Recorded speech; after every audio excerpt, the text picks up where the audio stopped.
လူသားတိုင်းဟာလောကတဲ့ဒီတွေဒီနေ့နေ့တော့သခင်ထံပြန်ရမယ်ဒီလောကထဲခဏသာအသက်ရှင်ချိန်လေးသမတရားနဲ့လိုက်ရှောင်အသက်ရှင်ပါဒီလောကဟာထားခဲ့ရမှာပဲတနေ့နေ့တော့သခင်စီအမေရောက်မှာဒီလောကရဲ့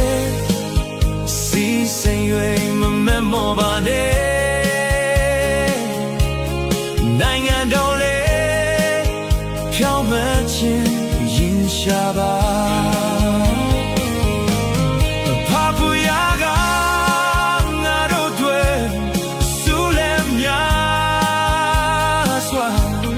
ထားခဲ့တဲ့ရာကို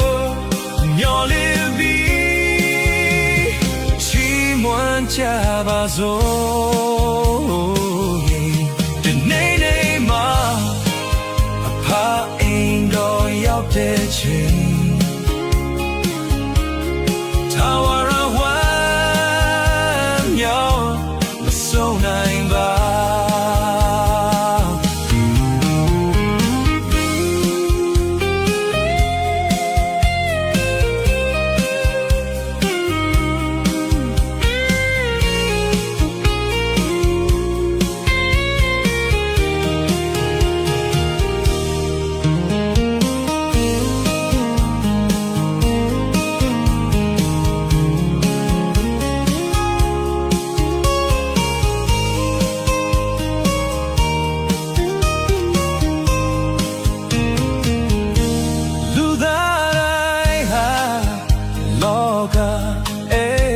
ဒီတွေဒီနေ့နေ့တော့သခင်ထံပြန်ရမယ်ဒီလောကထဲ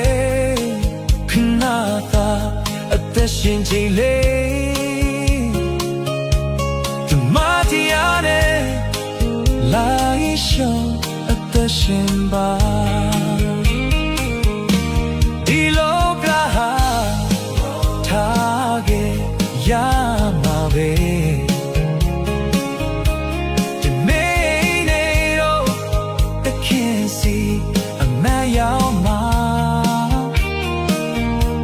ဒီလောကရဲ့စီစိမ်တွေမမတ်မော်ပါနဲ့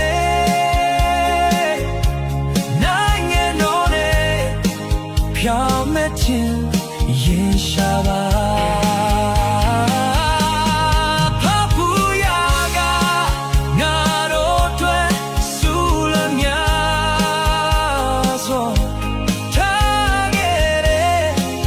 ရာကိုမျောလင်းပြီးချီးမွမ်းကြပါစို့ဒီနေ့နေ့မှာအဖအိမ်တော်ရောက်တဲ့ချိန်